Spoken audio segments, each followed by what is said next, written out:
स्वराज्याचं रक्षण ज्यांनी केलं त्या छत्रपती शंभूराजांना जिथे पकडण्यात आलं तो हा परिसर. रत्नागिरीतल्या कसबा संगमेश्वर गावात असलेल्या मंदिरात आल्यावर जाणवलं शंभूराजांचं बलिदान याचसाठी होतं.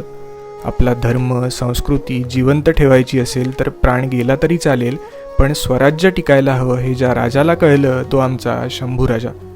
नद्यांच्या संगमावर वसलेल्या या शंभूला संगमेश्वर म्हणून ओळखलं जातं. मंदिर तसं लहानच, पण संपूर्ण दगडी असल्यामुळे बाहेरच्या उष्णतेची झळ इथे लागत नाही, उलट शांत वाटतं. इथलं वैशिष्ट्य म्हणजे मंदिर थोडं उंचीवर आहे, पण ही पिंडी काही पायऱ्या उतरून खाली म्हणजे नदीच्या पात्राच्या लेवलला आहे. काही वेळ इथे शांत बसलो. शंभूराजांचा पराक्रम आणि आपल्या राजाच्या बलिदानाची जाणीव ठेवणारे मावळे, ज्यांनी हिंदवी स्वराज्याचा भगवा अटकेपार फडकवला, त्यांच्या कर्तृत्वाला मनोवंदन केलं आणि परतीच्या प्रवासाला लागलो.